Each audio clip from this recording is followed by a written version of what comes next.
देखो जो काम 2D में का स्लोप करता था, 2D का स्लोप क्या करता था, 2D का स्लोप तुमको डायरेक्शन देता था, ठीक है ना। वही काम डायरेक्शन आपको 3D में कौन देगा, डीसी देगा। वेक्टर में कौन देता है, यूनिट वेक्टर देता है। और 3D में कौन देगा, डीसी देगा। मतलब डीसी जो यूनिट वेक्टर के एक दूसरे रिलेटेड है, 100% रिलेटेड है। बस आईजे के हटा दीजिएगा, यूनिट वेक्टर के आईजे के कोएफिशिएंट डीसी होते हैं। मैं भी थोड़ा समझाता हूं आपको, देखिए। तो देखिए, जैसे 2D में मैं मैं जनरली थोड़ा 2D बता देता हूँ। 2D में आपने स्लोप निकाला था, क्यों निकाला स्लोप, पॉइंट पी मान लो एक्स वाई, ये ओ है, ओपी को ज्वाइन किया। तो ध्यान दीजिए, अगर ये एंगल थीटा है तो आपको ये वाई मालूम हो, ये एक्स मालूम है, परपेंडिकुलर और बेस मालूम है। तो परपेंडिकुलर बेस को कौन रिलेट करता है, टेन रिलेट करता है। तो यहाँ पे टेन थीटा निकाला, इसको हमने स्लोप। ये क्या देता है, ये देता है डायरेक्शन देता है।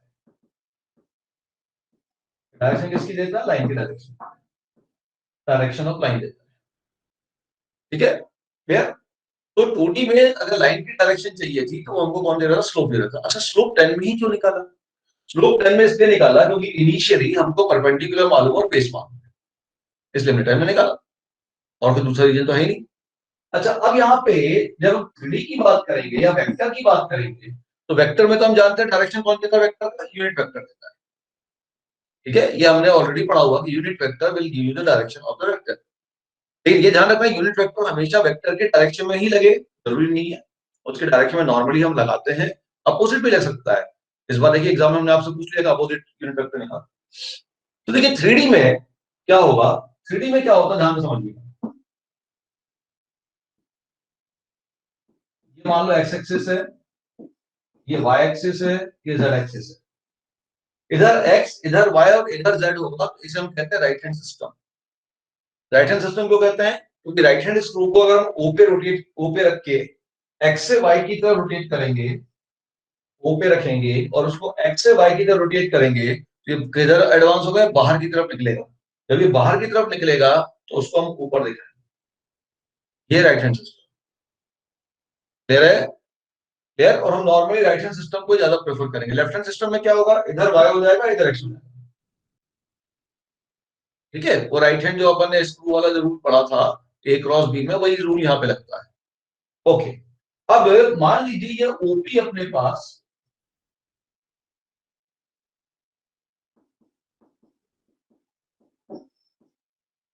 ये हो गया। अब यहां से जो मैं परपेंडिकुलर ड्रॉप करूंगा, ध्यान से देखना, यहां से जो परपेंडिकुलर, एक मिनट पहले ये समझा दूं ये पॉइंट का मतलब क्या है, क्योंकि कहीं फिर तुम कंफ्यूज नहीं होने वाला। पॉइंट पी को कैसे हम डिसाइड करेंगे, तो पॉइंट पी को डिसाइड करने के लिए पॉइंट पी से हम यहां परपेंडिकुलर ड्रॉप करेंगे, नीचे वाले प्लेन पे। जैसे यहाँ पॉइंट है, उससे हम परपेंडिकुलर नीचे जमीन पे ड्रॉप करेंगे, और जमीन पे जहां परपेंडिकुलर मीट करेगा वहां से हम परपेंडिकुलर किसी एक्सेस पे ड्रॉप करेंगे। और यहां से परपेंडिकुलर मान लीजिए मैंने इस वाई एक्सिस पे ड्रॉप किया, तो ये भी एंगल 90 है, ये भी एंगल 90, ध्यान रखिए। जैसे ये मान लो एक्स वाई और जेड है ना, ये एक्स वाई जेड है, तो पहले मैं पॉइंट से परपेंडिकुलर यहाँ ड्रॉ करूंगा, ठीक है। फिर यहां से परपेंडिकुलर मान लीजिए मैंने इस वाई एक्सिस पे ड्रॉ किया, ठीक है। तो ये जो डिस्टेंस होगा ये वाई हो जाएगा, इधर से जो डिस्टेंस होगा एक्स होगा, और जेड वाले से डिस्टेंस जेड होगा, ऐसे निकालना। तो पर पॉइंट अगर यहाँ पे है तो परपेंडिकुलर पहले नीचे ड्रॉ करूंगा, नीचे जहां मीट करेगा वहां से परपेंडिकुलर मैं किसी एक्सिस पे ड्रॉ करूंगा, ठीक है, क्लियर। और जहां मीट करेगा तो वो जो डिस्टेंस होगा वो एक्स कोऑर्डिनेट हो जाएगा। अगर एक्स एक्सिस पे परपेंडिकुलर ड्रॉप कर रहे हो, वाई पे कर रहे हो तो वाई कोऑर्डिनेट हो जाएगा। बाकी जो उसके पैरेलल होंगे वो कोऑर्डिनेट हो जाएंगे। तो यहाँ पे ध्यान से देखो, यहाँ पे जब मीट कर रहा है, मान लो आर पे मीट कर रहा है, तो जो ओ आर डिस्टेंस है ये तो आपका वाई कोऑर्डिनेट हो गया। जो आर क्यू डिस्टेंस है वो एक्स के पैरेलल है, ये आपका एक्स कोऑर्डिनेट हो गया। और P Q distance Y Z के पैरेलल है, जो आपका जेड कोऑर्डिनेट। इस तरीके से निकालना है। इसी कोऑर्डिनेट को एक और तरीके से निकाल सकते हैं, क्या, ध्यान से सुनना। ये मान लो पॉइंट, ये आपका मान लो एक्स एक्सिस है, क्लियर। और ये आपका मान लीजिए पॉइंट पी है। अभी हम क्या कर रहे थे, पॉइंट पी से हम नीचे प्लेन पे परपेंडिकुलर ड्रॉप कर रहे थे, समझ रहे हो बात, क्या पॉइंट पी से नीचे, ये मान लो यहाँ प्लेन है, ये नीचे यहाँ पे हाथ, ये मेरा प्लेन है, ये एक्स एक्सिस है, और ये मेरा प्लेन है, एक्स वाई प्लेन, ऐसा। ऐसा मान लो कि ये एक्स एक्सिस है प्लेन और ये एक्स वाई प्लेन। अभी हम इस प्लेन पे परपेंडिकुलर ड्रॉप कर रहे थे, फिर वहां से हम परपेंडिकुलर इस एक्सिस पे ड्रॉ कर रहे थे, एक्स पे कर लो वाई पे कर लो आपकी मर्जी है। तो ये जो डिस्टेंस मिल रहा था ओरिजिन से, ये जो डिस्टेंस मिल रहा था वो अपना एक्स कोऑर्डिनेट था, या यहाँ से जो डिस्टेंस मिल रहा था वो एक्स कोऑर्डिनेट था। ठीक है, मान लो ये एक्स है, ये वाई है और ऊपर ये जेड है। ठीक है, ऐसा चल रहा था। ठीक है, ये ड्रॉप किया तो ये डिस्टेंस एक्स हो गया, ये जो डिस्टेंस होगा ये आपके वाई की पैरेलल है तो वाई हो गया, और ये जो डिस्टेंस हो जेड हो गया। अब अगर मैं इस पॉइंट पी से डायरेक्ट इस पे परपेंडिकुलर ड्रॉप कर दूं, ध्यान से देखो, फिर 90 डिग्री एंगल बन रहा। अब एंगल ये वाला 90 डिग्री। अभी क्या बन रहा था, यहां जब परपेंडिकुलर ड्रॉप कर रहा था तो इसका और जो प्लेन है एक्स वाई प्लेन है, यहाँ पे एंगल 90 डिग्री बन रहा है। ये छोटी उंगली मेरी घूम रही है, ध्यान से देखो, यहाँ पे एंगल 90 डिग्री घूम रहा है, ये वाली उंगली घूम रही है। तो यहां से मैंने इस पे परपेंडिकुलर ड्रॉप किया, बहुत क्लियर दिख रहा है, देखो ये एंगल 90 डिग्री दिख रहा है, दिख गया। और फिर ठीक है, क्लियर, तो ये एक्स कोऑर्डिनेट हो गया, ये वाई कोऑर्डिनेट हो गया, ये जेड कोऑर्डिनेट हो गया। अब मैं कह रहा हूं इस पॉइंट से सीधे यहाँ परपेंडिकुलर ड्रॉप कर दो, फिर भी एंगल 90 डिग्री बन रहा है। तो अब मैं कह रहा हूं कि अगर इस पॉइंट से मैं सीधे यहां परपेंडिकुलर ड्रॉप कर दूंगा तो ये एंगल भी 90 डिग्री होगा। और अगर इस पी को मैं यहां से ज्वाइन करूंगा तो मेरे पास ये जो ओ पी आर ट्रायंगल है, ये एक राइट एंगल ट्रायंगल बनेगा। क्या बनेगा ये, बोलो, ये एक राइट एंगल ट्रायंगल बनेगा। अब सपोज कर लो इस ओपी लाइन ने एक्स एक्सिस से एंगल अल्फा मेक किया, वाई एक्सिस से बीटा मैप किया और जेड एक्सिस से गामा एंगल मेक किया। कुछ तो एंगल बनाएगी ना लाइन, लाइन या वेक्टर। ठीक है, तो अब समझिए बात को। अब आप देखिए आपके पास एक ट्रायंगल है ओ पी आर, अलग से बना दे।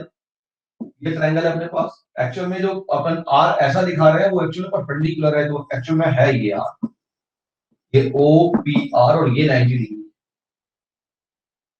ठीक है, और ये एंगल आपका बीटा है।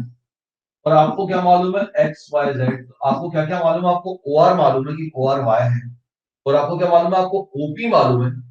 ओपी को अगर मैं इसकी लेंथ आर मान लूं, वेक्टर आर मान लूं, वेक्टर आर का मॉड कह दूं, ये वेक्टर आर का मॉड है।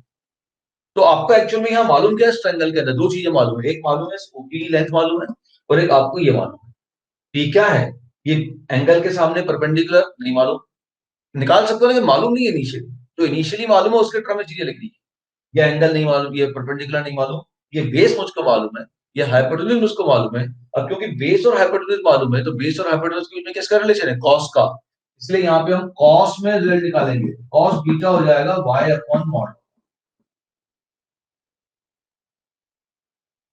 और ये क्या दे रहा है, ये इस लाइन की डायरेक्शन दे रहा है, एंगल कितना बनाया हुआ डायरेक्शन दे रहा है एंगल।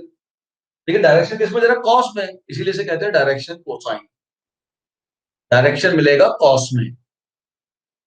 ठीक है, इसको स्लोप नहीं कहा, स्लोप 10 वाले को कहा है।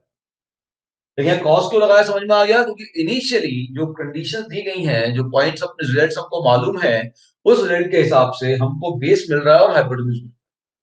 सिमिलरली अगर मैं कॉस अल्फा, इसको हम नॉर्मली रिप्रेजेंट करते हैं एम से, किसे रिप्रेजेंट करते हैं, इसको हम एम से रिप्रेजेंट करते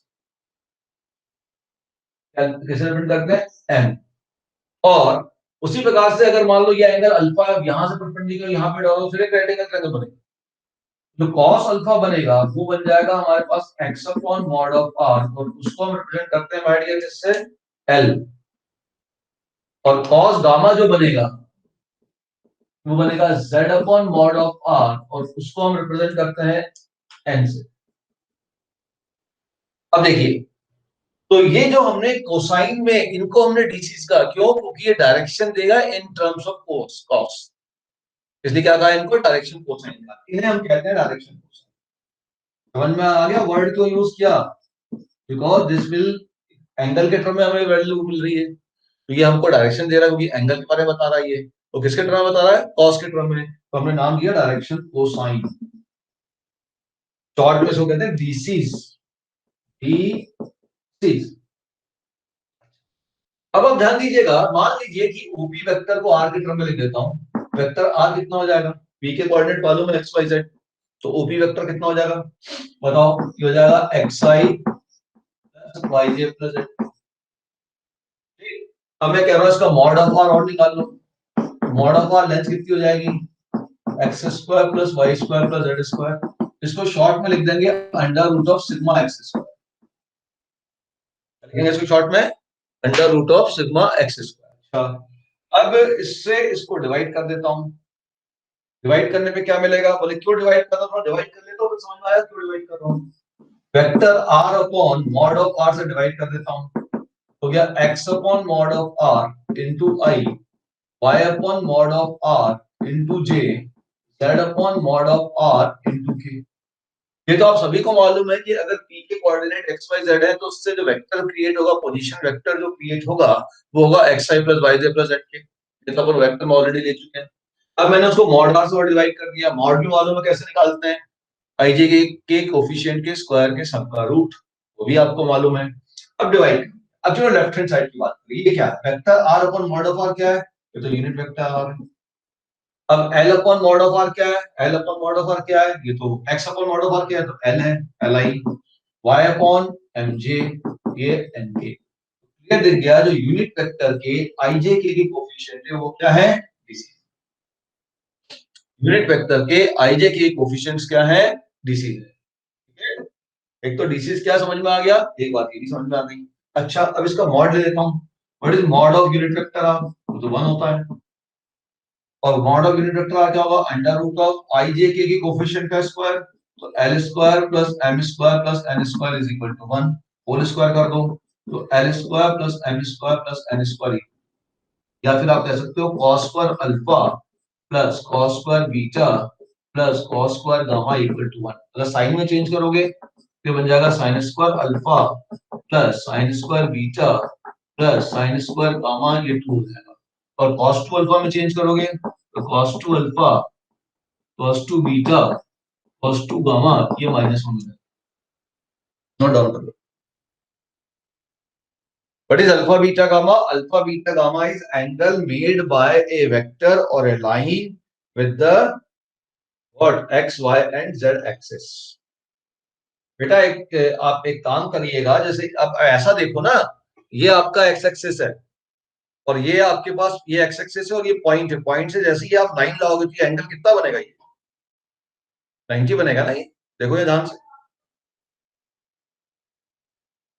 तो ये एंगल 90 होगा। यहां से अगर इसको ज्वाइन करूंगा तो वो भी एंगल 90 होगा। यहां से देखो, यहां से परपेंडिकुलर इसको ड्रॉ करूंगा तो 90 दिख रहा है। जेड वाला बिल्कुल 90 दिखेगा आपको। यहां से अगर मैं जेड पे परपेंडिकुलर ड्रॉ करूंगा तो 90 दिखेगा, क्योंकि आप उसी प्लेन के उसमें बैठे हुए, इसलिए बिल्कुल 90 दिखेगा। परपेंडिकुलर जब ड्रॉप करोगे तो हमेशा 90 डिग्री ही बनेगा एंगल, भले वो एक्स पे ड्रॉप करो परपेंडिकुलर पॉइंट से, पॉइंट की स्पेस में, या वाई पे ड्रॉप करो या एक्स या जेड पे ड्रॉप करो। ये भी ध्यान रखना, अगर तीनों कोऑर्डिनेट आपके पास नोन है, जैसे 2 3 5 है, तो पॉइंट भी हमेशा स्पेस में होगा। मान लो अगर z कोऑर्डिनेट 0 है तो पॉइंट p कहां पे, वो पॉइंट q के कोऑर्डिनेट हो जाएंगे। पॉइंट q क्या होगा, पॉइंट q का कोऑर्डिनेट देखिए, उसका होगा कोऑर्डिनेट x y 0, क्योंकि ये xy प्लेन पे लाई करेगा, xy कोऑर्डिनेट मिलेंगे, z कोऑर्डिनेट 0 होगा। ठीक है, और अगर मैं बात करूं कि पॉइंट r के y एक्सिस पे लाई कर रहा है तो उसके कोऑर्डिनेट होंगे 0 और y कोऑर्डिनेट इसमें मिलेगा y 0। इस बार एक क्वेश्चन हमने पूछा एग्जैक्ट प्लेन का और बच्चों ने कुछ कुछ निकाला है, कुछ बच्चों ने सही निकाला, कुछ बच्चों ने गलत भी किया। ध्यान दीजिए, इतनी बात समझ में आ गई। अब ये डीसीज की बात हुई। अच्छा, डीआरस क्या होते हैं, हमने ये बात की पूरी डीसीज। अब डीआरस क्या होता है समझ लीजिए। डीआरस नंबर होते हैं जो डीसीज के प्रोपोर्शनल होते हैं। डीसीज क्या होते हैं, डीसीज वो क्वांटिटीज होती हैं जिनके स्क्वायर का सम हमेशा 1 होता है। ये डीसीज की पहचान है, ये डीसीज की पहचान है। कोई आपसे बोले, जैसे लोग कोई आपसे बोले 111 डीसीज है क्या, क्या 111 डीसीज है, भैया इनके स्क्वायर का सम करके देख लो। इनके स्क्वायर का सम कितना हो गया, 3 हो गया, 1 नहीं आया, डीसी नहीं है। अच्छा, फिर बोले साहब 1/3 1/3 1/3 डीसी है क्या, चलो स्क्वायर का सम करके देख लो। स्क्वायर का सम करके देखो, फिर 1 नहीं आया, फिर डीसी नहीं है। 1/√3 1/√3 1/√3 डीसी है क्या, स्क्वायर का सम करके देखो, यस, अब ये डीसी। और ये वो डीसीज है जो तीनों एक्सिस से इक्वल एंगल बना रहा है। तो यहाँ पे क्लियर दिख रहा है alpha equal to beta equal to gamma, तीनों एक्सिस से इक्वल एंगल बनाने वाली वो लाइन होगी और उसके डीसीज होंगे 1/√3 1/√3 1/√3। अच्छा ध्यान दीजिएगा, अगर ये ओपी के डीसीज है ना, अब डीसीज भी दो मिलेंगे आपको, जैसे मान लीजिए आपने कहा ये ओपी है, ये ओपी के डीसीज है, ठीक, तो ये सब ये ओपी डैश के डीसीज क्या होंगे? तो क्लियर दिख रहा है कि अगर ये एंगल मान लो यहां से देखो, अगर ये एंगल बीटा है, अगर ये एंगल बीटा है, क्लियर दिख रहा है कि ये जो एंगल बनेगा वाई एक्सिस का, ये तो हो जाएगा पाई माइनस बीटा।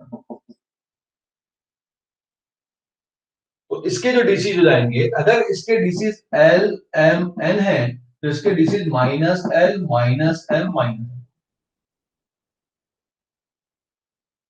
तो एक लाइन सेगमेंट या लाइन की हम बात कर लें, ठीक है ना, इसके डीसीज अगर एल एम एन है तो इसके DCs minus L minus M minus N, तो वेक्टर की बात हो रही है, लाइन में दोनों तरफ डायरेक्शन है, तो लाइन में तो कोई एक ही डीसी लोगे, एल एम एन लोगे तो फिर माइनस एल माइनस एन नहीं लोगे। लेकिन वेक्टर में ओपी वेक्टर के डीसीज है एल एम एन, तो ओ पी डैश वेक्टर के डीसीज है minus L minus M minus N. तो कभी कभी हम बोलते हैं कि भाई तीनों इक्वल एंगल बना रहा है तो डीसीज क्या होंगे, तो अगर तीनों इक्वल एंगल बना रहे तो डीसीज होंगे प्लस माइनस, क्या होंगे डीसीज, तो डीसीज होंगे plus minus, plus minus this plus minus this plus minus. वो एंगल तो एक्यूट है या ऑब्टूज है ये तो मैंने नहीं बोला ना, एंगल क्लियर दिख रहा है, एक एंगल बीटा है तो दूसरे वाले का एंगल क्या है, pi minus beta pi minus alpha pi minus gamma. DRs आपके नंबर होते हैं जो डीसीज के प्रोपोर्शन होते हैं। डियास क्या होते हैं, डियास आपके नंबर होते हैं, तो मैंने कहा था छोड़ो, DRs, DRs are number proportional to DC, यार वो नंबर है डीसी के प्रोपोर्शनल है। और किसी भी चीज को प्रोपोर्शनल लिखने का मतलब क्या होता है, हम उसको किसी भी नंबर से मल्टीप्लाई डिवाइड कर सकते हैं। तो आपके पास डीसीज कौन है, आपके पास डीसीज है X upon mod of R, Y upon mod of R और Z upon mod of R. अब मैं इसके डीआर लिखना चाहता हूं, इसको प्रोपोर्शनल नंबर लिखूं, क्या होगा बताओ, इसका प्रोपोर्शनल नंबर क्या होगा? इसका प्रोपोर्शनल नंबर लिखने के लिए इसको जितना सिंपलेस्ट फॉर्म में लिख सकते हो लिख लो। तो ये दिख रहा है कि मॉड आर से मैं मल्टीप्लाई करके पूरा स्कोर मॉड आर हटाई दूं, है ना, किसी भी क्वांटिटी से मल्टीप्लाई कर सकते हो प्रोपोर्शनल नंबर को। मैं इसको मॉड आर से मल्टीप्लाई कर देता हूं, सो मल्टीप्लाई बाय, अब हो गया, मल्टीप्लाई बाय मॉड आर, तो ये हो जाएगा एक्स वाई जेड, ये डीआर। सो डीसीज से डीआर बनाना है, ये डीसीज है, ये डीसीज है, डीसी से डीआर बनाना है तो सिंपलेस्ट फॉर्म में लिखना है, और डीआर से डीसी बनाना है उल्टा भी देखो, और डीआर से डीसी बनाना है तो उसको मॉड आर से डिवाइड करना है। मॉड आर क्या है, मॉड आर है under root of sigma X square, तो अगर डीआर से डीसी को बनाना है तो under root of sigma X square plus Y square plus Z square से डिवाइड।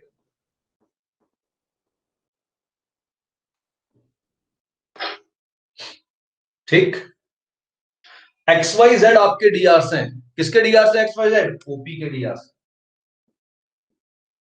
अब ओपी को फिर से बना लेते हैं भाई, ओपी क्या है, फिर देखो ये ओपी है, पी के कोऑर्डिनेट क्या है एक्स वाई जेड, ओ के कोऑर्डिनेट क्या है 0 0 0, ओपी के डीआर कौन है एक्स वाई जेड, कैसे मिले, इन दोनों की कोऑर्डिनेट का डिफरेंस। तो DR of OP is X minus 0 X minus 0 Y minus 0 Z minus.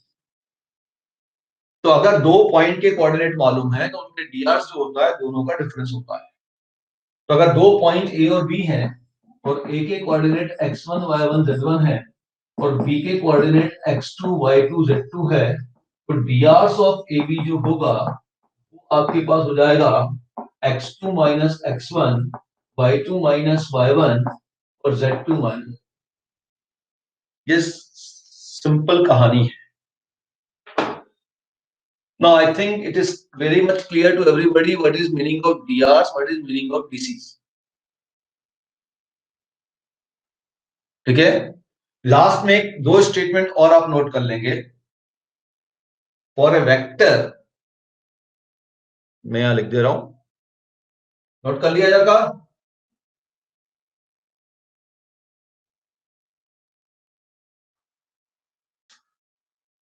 अगर मान लो वेक्टर आर है, यहां लिखा था मैंने वेक्टर आर है xi plus yj plus zk, तो x y z are drs